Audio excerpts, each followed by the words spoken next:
Racist cop slams black child against car. Not knowing her mom leads the Secret Service suburban Atlanta. 3:47 p.m. on a Tuesday.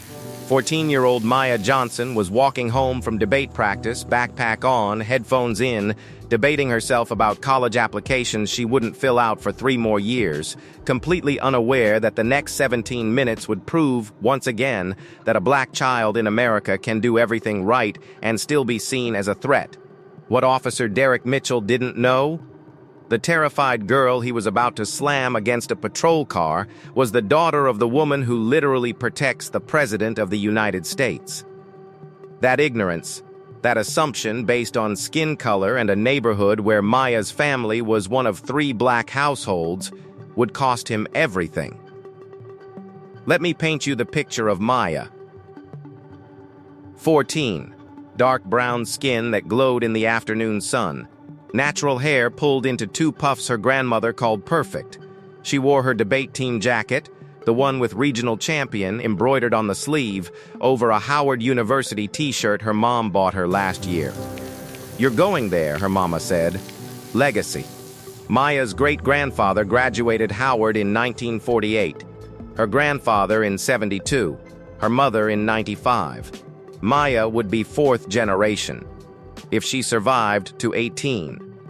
She was doing what black parents tell their children to do, walking on the sidewalk, not the street. Hands visible, no sudden movements. Minding her business. Being respectful.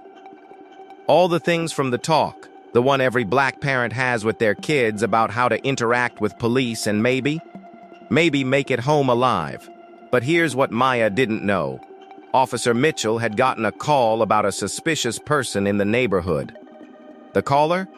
A white woman who'd seen a black teenager walking around looking at houses. That's it. That's the whole crime. Walking while black in a neighborhood where her family paid a mortgage like everyone else. Maya turned onto Maple Street, 3 blocks from home.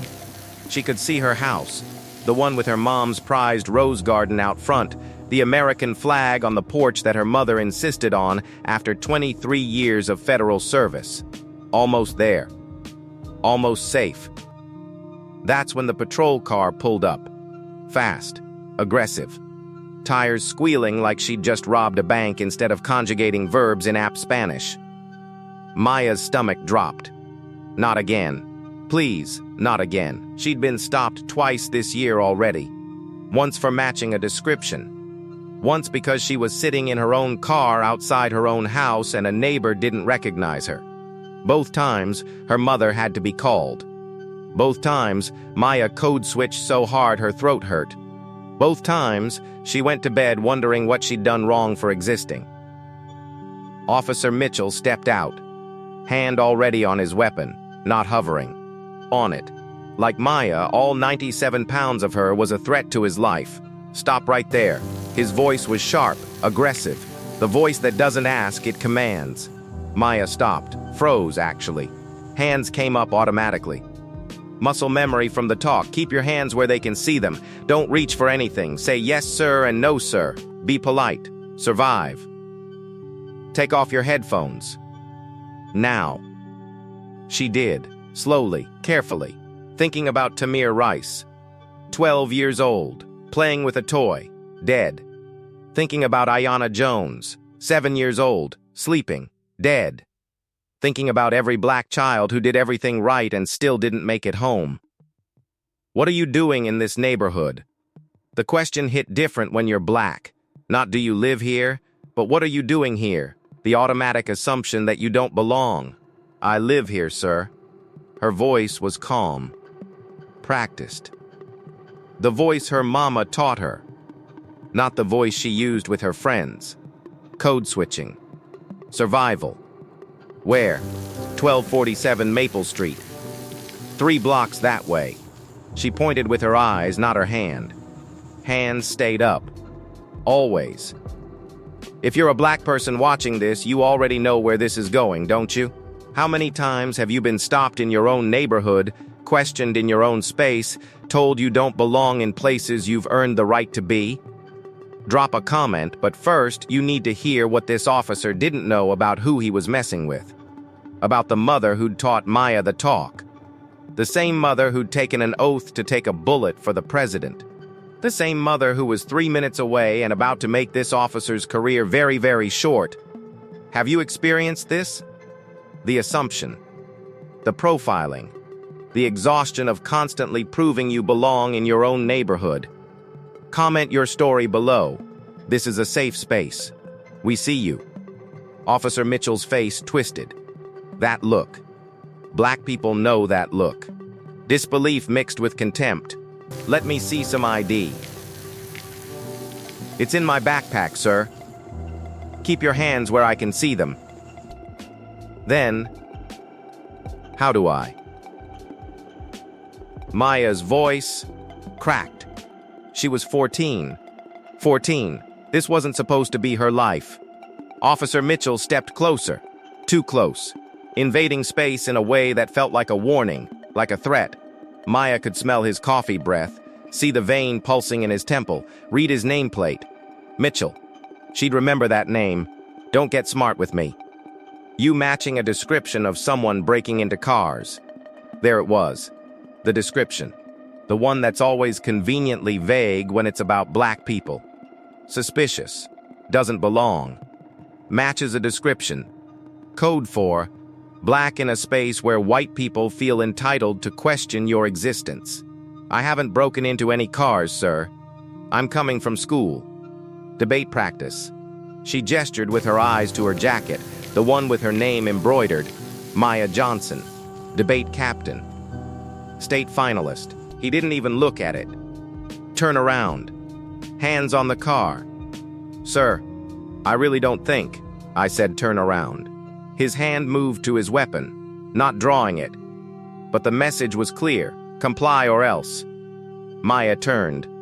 Her hands shook as she placed them on the hood of his patrol car, still warm from the engine.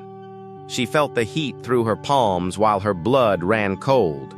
Here's what Maya was thinking. What every black child thinks in these moments. Do I call my mom? Do I cry and confirm his stereotypes? Do I stay calm and hope I make it home? Do I recite my rights and risk him feeling disrespected? Or do I just survive? She'd had the talk. Multiple versions. The one from her mom, the federal agent who dealt with threats daily, but said the scariest moment of her life was sending her black daughter into the world. The one from her dad, who still had scars from a traffic stop in 1998. The one from her grandmother, who marched with John Lewis and still carried trauma from police dogs and fire hoses. Maya knew how quickly these could turn deadly. She'd seen the videos, been to the community vigils, watched her parents cry over news reports, memorized the names: Tamir, Ayana, Trayvon, Sandra, Philando, Brianna, George. The list too long. Always too long. But what Officer Mitchell didn't see? The phone in her jacket pocket. Recording. The one her mother insisted she carry with a recording app that automatically uploaded to cloud storage. Document everything, baby. Evidence is how we survive. Behind them, car doors locked. A white woman walked by, clutched her purse tighter, kept her eyes down. Another white man slowed his car, watched, didn't stop. Witnesses. Silent ones. The kind that black people know won't speak up even if things go wrong. But 2 houses down, Mrs. Chen, the Korean-American woman who'd faced her own discrimination and understood, pulled out her phone. Started recording. Made eye contact with Maya. A small nod. I see you. I'm documenting this. How many of you just felt your blood pressure rise? That's recognition, isn't it? That knowing. That I've been here or my child could be here feeling. The one that never quite leaves your body once you've experienced it. Droppa, or if you've lived this. We're not alone. Officer Mitchell patted Maya down. Rough. Aggressive. Hands that didn't have to be that rough. That chose to be. Each touch felt like a violation, like punishment for existing. What's this? He pulled out her phone. My phone, sir. Why were you recording? His voice changed. Sharper. Angrier. Scared, maybe. Because cops know what cameras mean now. Accountability. I wasn't, it's just my phone. Don't lie to me. He grabbed her arm, spun her around, shoved her against the car. Hard. Her face hit the hood. Pain exploded across her cheekbone. Tears came automatically, fear and pain mixing. Sir, please, I didn't do anything you're resisting. She wasn't. She was standing there, crying, terrified, 97 pounds of teenage girl who just wanted to go home and complain about algebra homework. Officer Mitchell wrenched her arms behind her back. Metal clicked. Handcuffs. Cold. Tight. Too tight. Cutting into her wrists. You're hurting me. Maya's voice broke. Not the code-switched voice anymore. The real one. The scared child one. Should have thought about that before you broke into cars. I didn't break into any cars. I live here. My mom. Yeah. Everyone's got a story. Everyone's innocent. He jerked her upright by the cuffs. Pain shot through her shoulders. Her debate jacket tore. The one she'd earned, the one with her name on it. Ripped. A crowd was forming now. More neighbors. More phones. Mrs. Chen's wasn't the only one recording anymore. But no one intervened. No one stepped forward. That's the thing about witnessing racism people watch, but action? That's rare. Maya's face was wet with tears and blood from where her cheekbone hit the car. Her wrists burned, her shoulders screamed. But worse than the physical pain was the humiliation. The knowing that she'd done everything right. And it didn't matter. That her skin was her crime. That tomorrow at school, everyone would know. Maya Johnson, debate captain, handcuffed on Maple Street. For walking home. Have you ever been so calm outside while screaming inside? That split between what you show and what you feel? That survival mechanism that black people develop because showing fear can get you killed and showing anger definitely will? That's when Maya's younger brother, 11-year-old Jordan, came around the corner. He'd been at the neighbor's house, playing video games, being a kid, not thinking about how his skin made him a target. Maya. He started running toward them. Jordan, no. Go home. Maya's voice went from scared to terrified. Not for herself anymore. For him, her baby brother. The one she'd helped raise. The one who still believed police were heroes. Officer Mitchell's hand went to his weapon. Actually touched it. A child. 11 years old. Running toward his sister. And this officer's instinct was his gun. Stop right there. Jordan froze. His eyes went wide. The same eyes that lit up when he talked about becoming an engineer. The same eyes that cried during Lion King. The same eyes that didn't understand yet what his sister already knew, that being black in America meant being feared before being seen. That's my sister. Why is she in handcuffs? Get back. Go home before I arrest you too. Arrest an 11-year-old. For what? Loving his sister? Existing while black and worried? Officer, please. He's just a kid. Maya tried to step toward Jordan to position herself between them. Protective instinct. Big sister. But Mitchell jerked her back. I said don't move. The crowd murmured. Even some of the white neighbors looked uncomfortable now. This was going too far. A teenage girl in handcuffs, bleeding, crying. Her little brother terrified. All for what? Walking in their own neighborhood? But uncomfortable isn't the same as intervening. Nobody stepped forward. Nobody said, wait, I know her. She lives here.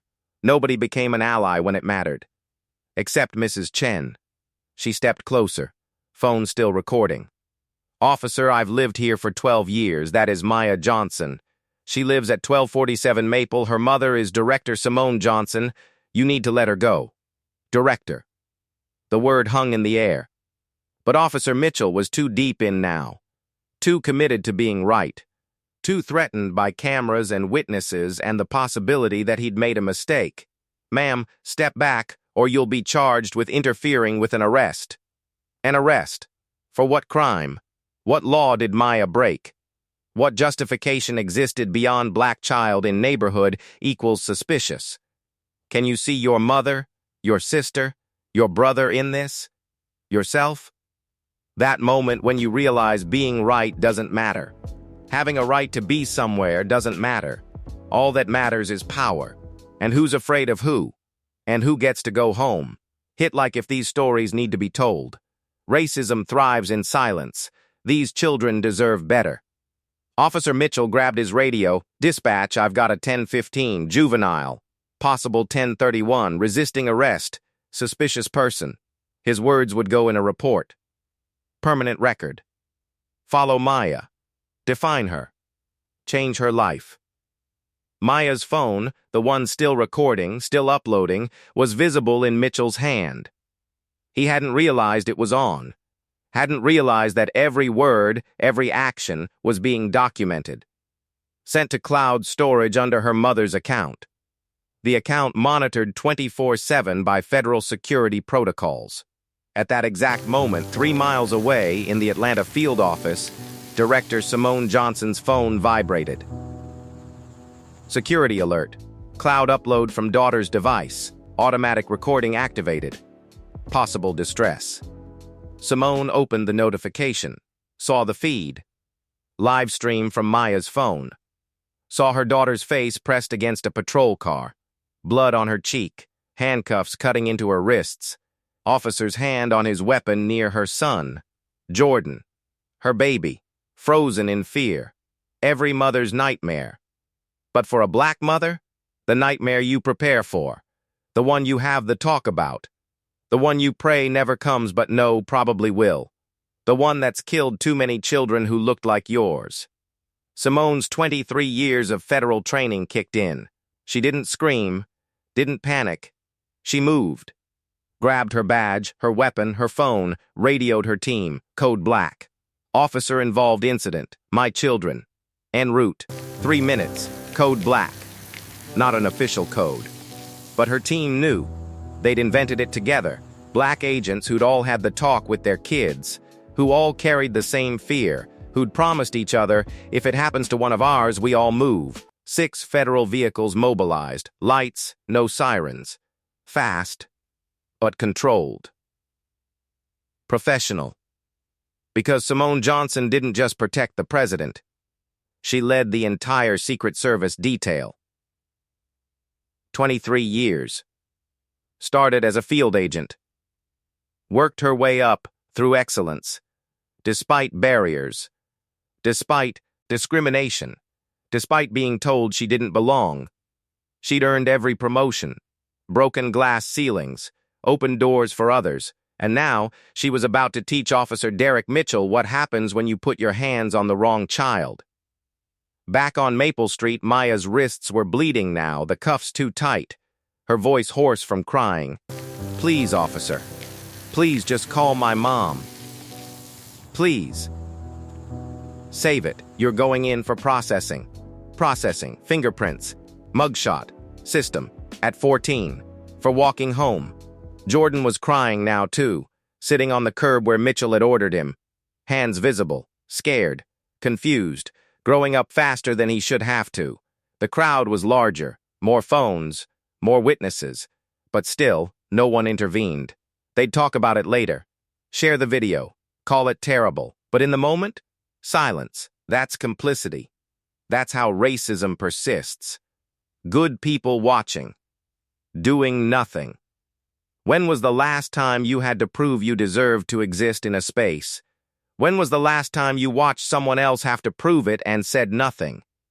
Loop 5 Officer Mitchell was walking Maya toward his patrol car. To take her in. To process her. To create a record that would follow her. Ivy League schools she dreamed of would see it. Scholarship committees would question it. Future employers would ask about it. One officer's racism would become a permanent stain on her permanent record. Maya's legs barely worked. Shock, fear, pain. She stumbled. Mitchell jerked her upright. Walk. That's when the sound came. Low at first, then unmistakable. Multiple vehicles. Moving fast. Professional. Coordinated. 6 black SUVs turned onto Maple Street. Federal plates, tinted windows. They didn't screech to a halt, they positioned. Tactical, precise, creating a perimeter, establishing control. Doors opened. Agents emerged, armed, badged, professional. And leading them, striding forward with the controlled fury of a mother whose children had been threatened, was Director Simone Johnson. She was in full tactical gear, badge on her belt, weapon visible but not drawn. Her locks were pulled back in the neat bun she wore for official duties. Her dark skin gleamed with purpose. Her eyes, Maya's eyes, locked onto Officer Mitchell with an intensity that could cut steel. Behind her, her team. Mixed race, mixed gender, but unified in purpose. They'd all gotten the code black alert. They'd all moved. Because that's what you do. That's what community means. Officer Mitchell's face changed. That confidence, that entitlement, that casual racism that had let him brutalize a child, it flickered. Not gone yet, but uncertain. Simone didn't run, didn't shout. She walked, deliberate. Each step measured. Professional, terrifying. She stopped 5 feet from Mitchell. Close enough to speak normally. Close enough for him to see her badge. Director. Secret Service, the patch on her tactical vest. The authority radiating from every inch of her 5'7" frame. Officer. Her voice was calm, cold. The voice that had commanded presidential details. The voice that had negotiated with foreign security forces. The voice that didn't ask questions, it expected answers. I'm going to need you to remove those handcuffs from my daughter. Now. Loop 6 Officer Mitchell's mouth opened, closed, opened again. His eyes darted to her badge, to her team, to the multiple phones still recording, to Maya's face, blood, tears, terror, to Jordan on the curb, to Mrs. Chen's unwavering camera, to the crowd that had grown silent. There was a call about my daughter walking home from school in her own neighborhood. Simone's voice didn't raise. Didn't need to. The fury was in the control. In the precision. A call about a 14-year-old child in a debate team jacket, carrying a backpack, walking on a sidewalk. She matched a description. Of what? Being black? Now. Now the edge came through. Sharp. Cutting. Years of dealing with this. Years of being professional while racism happened around her. Years of code switching, of biting her tongue, of being twice as good. Years of hoping her children wouldn't have to. And here it was anyway. Director, You were just what? Brutalizing my child? Creating a false arrest record? Traumatizing my son? Terrorizing my family? Simone stepped closer. Not threatening. Documenting. You put your hands on her. You threw her against your vehicle. You handcuffed her so tight she's bleeding. You touched your weapon near my 11-year-old son. All of this is recorded. All of it is documented. All of it is about to cost you everything. She pulled out her phone, played the feed. Maya's voice, I live here, sir. Mitchell's response, what are you doing in this neighborhood? The assumption, the aggression, the violence, all of it. Crystal clear. Remove the handcuffs. Now. Officer Mitchell's hands shook as he reached for his keys. The crowd watched, silent, witnessing accountability in real time, something they'd probably never seen before. The handcuffs clicked open. Maya's hands came forward. Wrists raw, bleeding, bruised, she stumbled forward into her mother's arms. And Simone, Director Simone Johnson, who'd stood stoic through terrorist threats and assassination attempts, broke. Just for a moment. Held her daughter. Felt her shaking. Smelled blood and fear and her baby's tears. Mama Maya's voice was small, young. The voice she'd used before she learned to code switch. Before the talk, before this. I got you, baby, I got you. You're safe now. Simone's voice cracked. Just once. Then the director was back. Because this wasn't over. This was just beginning. How many of you just felt your blood pressure rise? That satisfaction of watching racism meet accountability? That feeling of finally, consequences?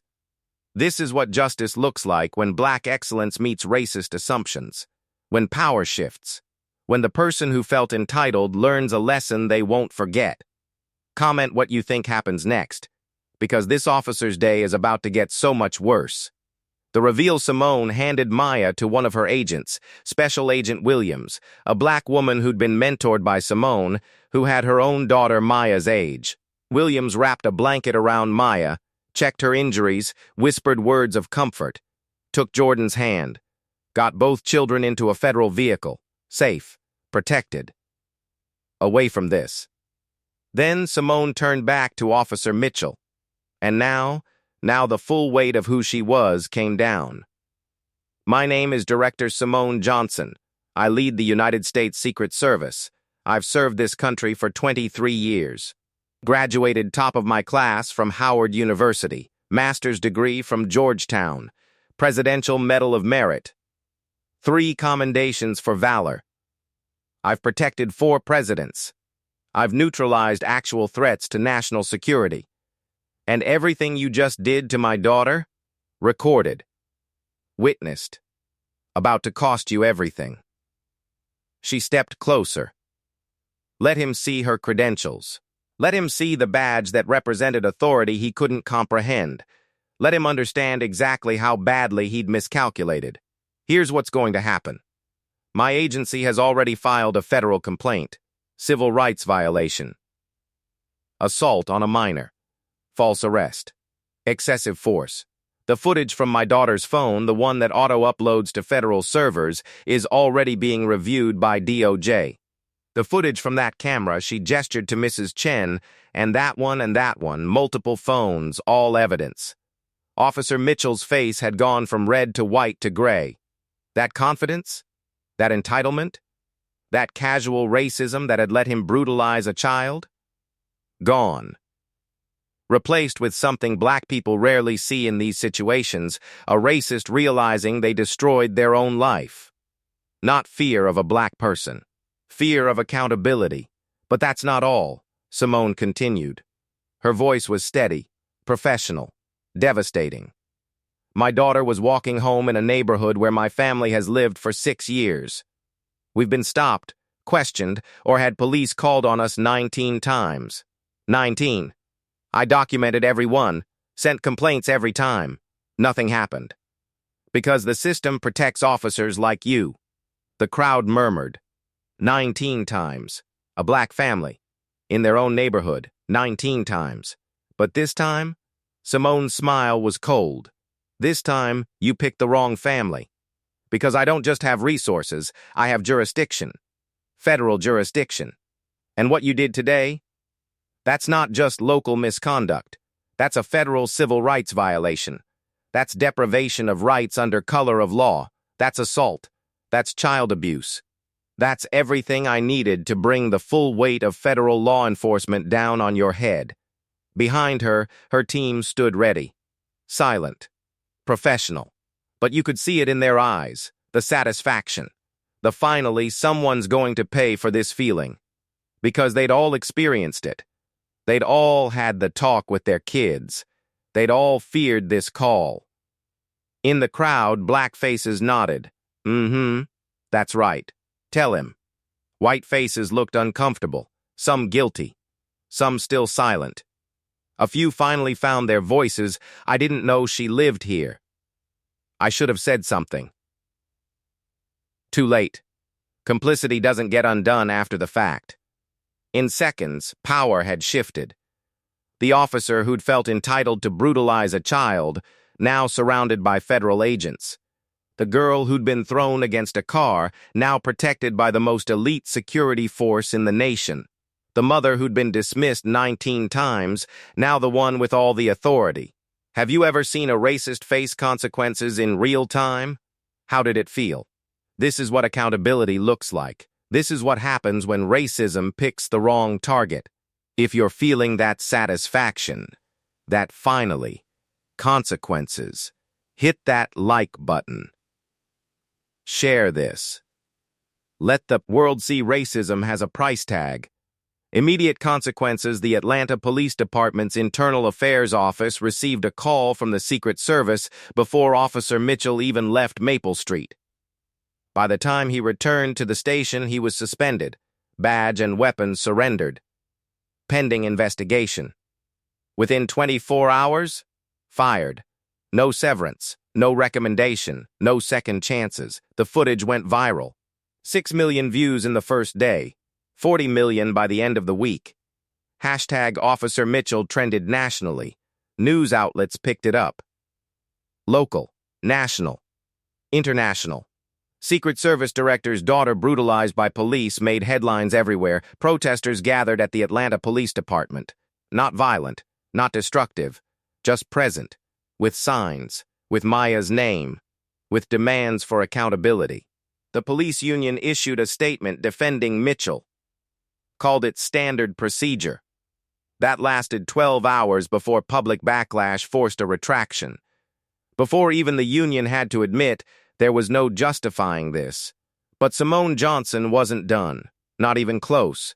She filed a federal lawsuit. Not for herself, for her daughter, for every black child who'd been brutalized and had no recourse, for every family that had been dismissed. The complaint was 53 pages. Detailed, devastating. It named Officer Mitchell, his supervising sergeant who'd ignored previous complaints, the police chief who'd failed to address patterns of discrimination, the city council that had repeatedly blocked reform, the system that had protected racist policing.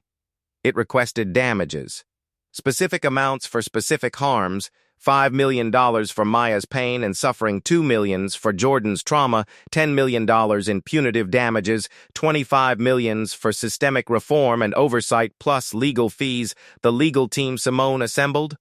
Not just good, the best. Civil rights attorneys who'd won landmark cases, former DOJ prosecutors, constitutional scholars. They weren't just fighting for Maya. They were fighting to set precedent. The city of Atlanta tried to settle quietly, offered money if Simone would go away, would sign an ENDA, would stop talking. She refused. My daughter will not be silenced. Our story will not be hidden. This isn't about money. This is about accountability. This is about making it impossible for this to happen to another child. Extended consequences officer Derek Mitchell's life unraveled publicly. Fast. His wife filed for divorce. She'd seen the video, couldn't defend it, couldn't justify it, couldn't look at him the same way. The papers cited irreconcilable differences. The reality? She couldn't be married to that. He lost custody of his own children. The judge, a black woman, reviewed the footage, saw how Mitchell treated Maya and Jordan, said a man who brutalizes someone else's children has no business raising his own. Supervised visitation only. He couldn't find work. Security jobs ran background checks, saw federal civil rights violation. Assault on a minor. Fired from Atlanta PD. No one would hire him. Not even private security companies. He tried to apologize. Posted a video. I was having a bad day. I'm learning and growing. I'm not racist. I have black friends. The standard playbook. The internet destroyed him. Bad day? Maya had a bad 17 minutes that will affect her whole life. Learning? You're 47. What took so long? Black friends? Name them. We'll ask. The apology disappeared within hours. Too late. Already screenshotted. Already mocked. Already used as evidence of his character in the lawsuit. But Mitchell wasn't the only one facing consequences. His supervising sergeant, the one who'd received complaints about Mitchell's pattern of targeting black residents and done nothing, was demoted. Then fired. Then charged as an accessory to civil rights violations for enabling misconduct. The police chief was forced to resign. 28 years on the force. Decent reputation. Gone. Because under his leadership, a 14-year-old girl was brutalized and he'd done nothing about the 19 previous incidents. The city council members who'd voted against police reform voted out. Community organized. Registered voters. Showed up. Made change happen. Because Maya's story wasn't just about one girl. It was about a system. Other victims came forward. Black families who'd been stopped, questioned, harassed in that same neighborhood. By Mitchell, by other officers. A pattern, a culture, a system designed to make black people feel unwelcome in spaces they had every right to occupy. The lawsuit expanded. Class action, 47 families, all black, all targeted, all with stories like Maya's, but without federal resources to fight back. Simone won for all of them, for every black family followed in their own neighborhood, for every black child questioned by police for walking home, for every black parent who had to have the talk, for every black person who'd been told they didn't belong in spaces they'd earned. The settlement? $127 million, not just money. Mandated reforms, independent oversight committee with community representation, mandatory bias training, real training, not diversity theater, body cameras on all officers, always disciplinary action for racial profiling, hiring practices, prioritizing diverse candidates, community liaison positions for black neighborhoods, funding for youth programs, and community centers. Protagonist's response when reporters asked Simone how she felt, she didn't gloat, didn't celebrate. That's not who she was, not who we are. I'm tired. I'm tired of proving my family deserves to exist in peace, tired of the mental gymnastics, speak up and risk violence or stay silent and accept disrespect. Tired of the talk I've had with my daughter 3 times and my son twice already. Tired of being excellent and still being seen as suspicious. She paused. Let the weight settle. But I'm not angry at Officer Mitchell. Not just him, anyway. I'm angry at the system that made him feel entitled. I'm angry this happens every day to families without resources or platforms. I'm angry we're still fighting for basic dignity in 2025. I'm angry my daughter will carry this trauma forever. Another pause. Deeper. But I'm hopeful. Because accountability changes behavior. If my daughter's experience stops this from happening to one other black child, it was worth it. If this lawsuit creates real change, it was worth it. If Maya's story makes one white person understand what black families live with every day, it was worth it. The reporter asked about forgiveness. They always do. Forgiveness isn't mine to give. Officer Mitchell didn't harm me, he harmed my daughter. When she's ready, if she's ever ready, she can decide about forgiveness. My job isn't to forgive. My job is to protect her, to fight for her, to make sure this never happens again. Here's what needs to be said. Maya didn't have to be the daughter of a Secret Service director to deserve dignity. Every black child deserves to walk home without fear. Every black teenager deserves to exist without being seen as a threat. Respect isn't something you earn through achievement. It's something you deserve by being human. Resolution 1 year later. Let me tell you where they all are now.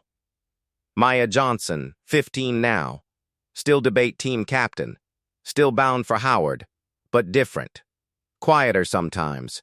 Therapy twice a week. Panic attacks when she sees police cars. Nightmares about handcuffs, the kind of trauma that doesn't just disappear because there was accountability. But she's also stronger. Uses her voice.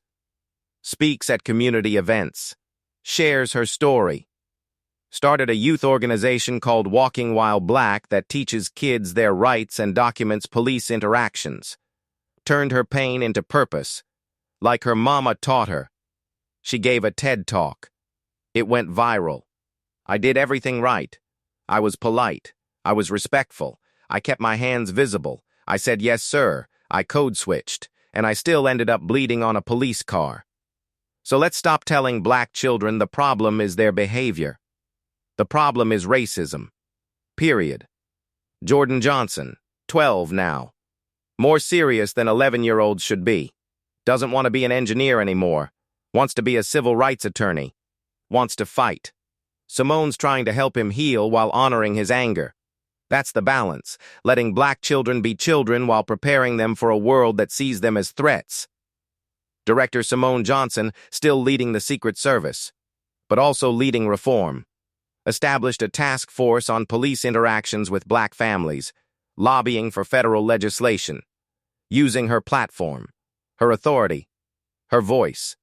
being the person she needed when she was younger. She and Maya started a foundation. Johnson Family Justice Initiative provides legal support for Black families facing discrimination, scholarship fund for Maya's debate students, mental health services for victims of police violence, turning personal pain into systemic change. Officer Derek Mitchell, 48 now, lives alone. Works at a warehouse, makes $16 an hour. His kids won't talk to him. His ex-wife remarried. He's known everywhere as that racist cop. Cannot escape it. Will never escape it. He's on the national do not hire list for law enforcement. Cannot carry a badge in any state. Has federal civil rights violations on his permanent record. Declared bankruptcy from legal fees. Lost his house. His reputation. His identity. He tried to claim he was the real victim. Cancel culture. Woke mob. Destroyed for one mistake. The internet reminded him brutalizing a child isn't a mistake, it's a choice. And choices have consequences. Last month, he tried to get his conviction overturned. Failed. The judge, the same Black woman who'd taken his kids, said, "You had 17 minutes to make different choices. You chose violence every time. That's not a mistake. That's character." The system, Atlanta PD, underwent massive overhaul, new chief, new policies, new culture. It's not perfect. Systemic racism doesn't disappear with one lawsuit, but it's better. Body cameras caught 3 officers racially profiling last year. All 3 were fired immediately. That's change. The neighborhood where Maya lived? 2 more Black families moved in. Felt safer.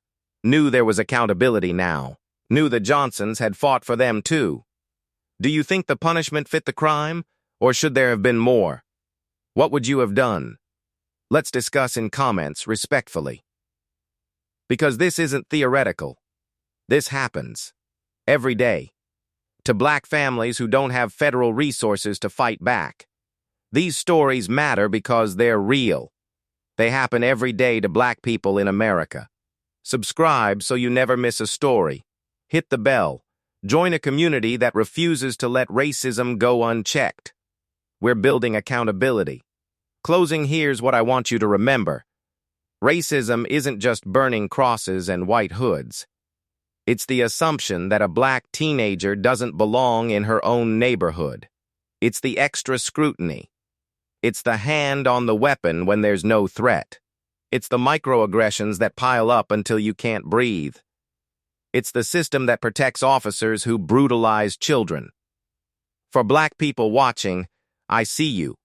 I see your exhaustion, the code switching, the respectability politics, the constant proving.